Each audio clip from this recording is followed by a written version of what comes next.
सुद्धा आम्ही छान एक दर्शन घेण्यासाठी आलेलो आहोत.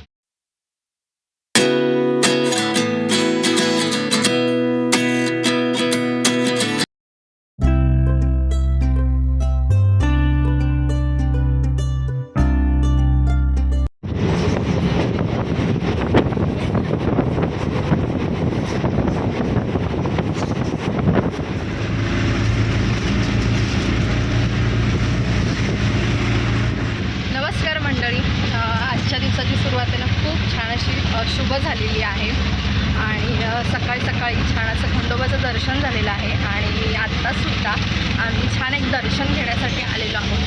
आणि कुठलं दर्शन घेण्यासाठी आलेलो आहोत तुम्हाला पुढे व्हिडिओमध्ये कळेलच. अचानक प्लॅन झालेला आहे आणि हे आहेत माझ्यासोबत, आम्ही दोघं चाललेलो आहोत. तर पुढे गेल्यावर तुम्हाला कळेलच कुठलं दर्शन करायला आलेलो आहोत आणि आय होप तुम्हाला सुद्धा आवडेल ते. चला आपण व्हिडिओ जो आहे तो कंटिन्यू करूया. हे देवीचं मंदिर जे होतं ना तर ते डोंगरावर होतं. आधी आम्ही ठरवलं होतं की पायी जायचं म्हणून, पण ऑलरेडी आम्ही खूप उशिरा पोचलो होतो कारण अचानक प्लॅन ठरला होता. काहीही प्री प्लॅन नव्हतं आणि मुलांनासुद्धा आईकडे ड्रॉप केलं होतं. त्यांनासुद्धा जाताना घेऊन जायचं होतं, परतीचा प्रवास होता. त्याचबरोबर ना मुलंसुद्धा सारखी फोन करत होती, त्यामुळे सगळं विचार करून आम्ही रोपवे घेण्याचं ठरवलं. तर रोपवेचा माझा हा फर्स्ट एक्सपिरियन्स होता. व्ह्यू तर प्रचंड भारी होता आणि मला भीतीसुद्धा वाटत होती मनामध्ये.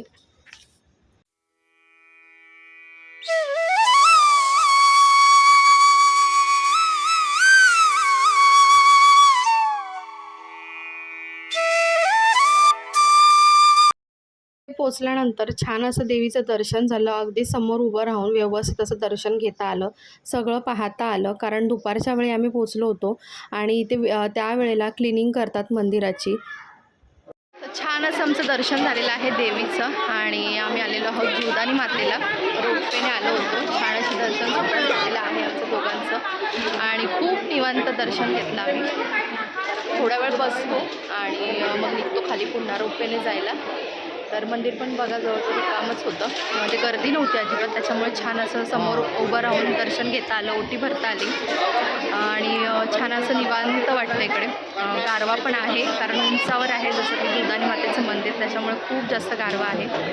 एक व्ह्यू दाखवते तुम्हाला इकडचं, बघू शकता तुम्ही. मस्त असं वातावरण आहे. थोडासा हलकासा पाऊस पडून गेलेला आहे, खूप जास्त पाऊस नाही आहे. बघा डोंगराचा व्ह्यू आहे. पूर्ण धुकं आहे, काहीच दिसत नाही आहे. भरपूर धुकं आहे, काहीच म्हणजे काहीच दिसत नाही आहे. पूर्ण पांढरं दिसतं, अगदी शुभ्र, कारण खूप सारं धुकं आहे.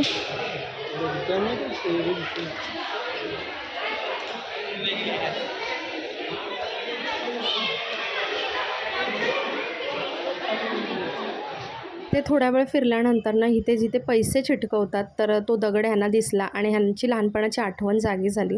लहानपणी हे जेव्हा मंदिरात यायचे तर अशा प्रकारे ते पैसे चिटकवायचे. तर त्याने पुन्हा एकदा ती आठवण जागी केली आणि पैसे चिटकवण्याचा प्रयत्न केला, पण पैसे काही चिकटले नाहीत. तर आता निघत आहोत आम्ही जायला खाली रोपवेने. तर लहानपणी ना आम्हीसुद्धा बऱ्याच वेळा इथे आलेलो आहोत. आजूबाजूच्या शेजारच्या मित्रमैत्रिणींसोबत आलेलो आहोत, कॉलेजच्या मित्रमैत्रिणींसोबत आलेलो आहोत. तर बऱ्याच वेळेला आलेलो आहोत, फॅमिलीसोबत आलेलो आहोत आणि तेव्हा आम्ही पायीच डोंगर चढून आलो होतो. रोपवेचा तर माझा हा फर्स्ट एक्सपिरियन्स होता. छान असा व्ह्यू जो होता तो एन्जॉय केला आणि इथे हा रस्ता जो दिसतोय ना तर इथे पहिल्यांदा सगळं ओपन असायचं. तर आम्ही घरातून चपाती भाजी, पुरी भाजी किंवा काही असं स्नॅक्स घेऊन यायचो आणि या डोंगरावरती असं मस्त एका ठिकाणी बसून ना ते स्नॅक्स एन्जॉय करायचो लहानपणी आणि थोडंसं खेळायचो वगैरे. असं खूप जास्त मजा करायचो इथे आल्यानंतर. तर इथे ना आल्यानंतर ह्या सगळ्या आठवणी जाग्या झाल्या. तर आता आमचा व्ह्यू जो होता ना तो फिरून झाला होता बऱ्यापैकी. डोंगराळ भाग जो होता ना तो तुम्हाला दाखवण्यासाठी ना हा व्ह्यू मी घेत होती इथे, पण फायनली मला थोडं एक पॉईंट मिळाला जिथून तुम्हाला हा छान असा व्ह्यू दिसेल. तर हे बघा किती घरं जी आहेत ती लहान लहान दिसत आहेत आणि खूप उंचावरती आहे हे मंदिर. तर खूप छान दर्शनसुद्धा झालं आणि अनएक्सपेक्टेड होतं, कारण अचानक ठरलं. आणि म्हणतात ना, देवाची दर्शनं जी असतात ना, ती अनएक्सपेक्टेड ठरतात. म्हणजे जेव्हा पण आपल्याला विचार करतो आपण जायचं तर कधी होत नाही, पण अचानकपणे असा दर्शनाचा योग येतो. तर पुन्हा आम्ही रोपवेमध्ये बसलो आणि माझ्या मनामध्ये ना अजिबात भीती नव्हती. कारण रोपवेमध्ये ना मला असं वाटायचं की खूप भीती वाटते, खूप आवाज होतो किंवा असं खूप हलतं वगैरे, पण तसं काहीच नाही. मला काही वाटलंसुद्धा नाही. ट्रेनमध्ये जशी हे होते ना, तशा प्रकारे पण नाही. खूप इझी प्रवास होता. 10 मिनिटात अगदी आपण वरती जातो आणि 10 मिनिटात खाली येतो. तर बघा हा ट्रॅक आहे, तुम्हाला दाखवण्याचा प्रयत्न करते मी.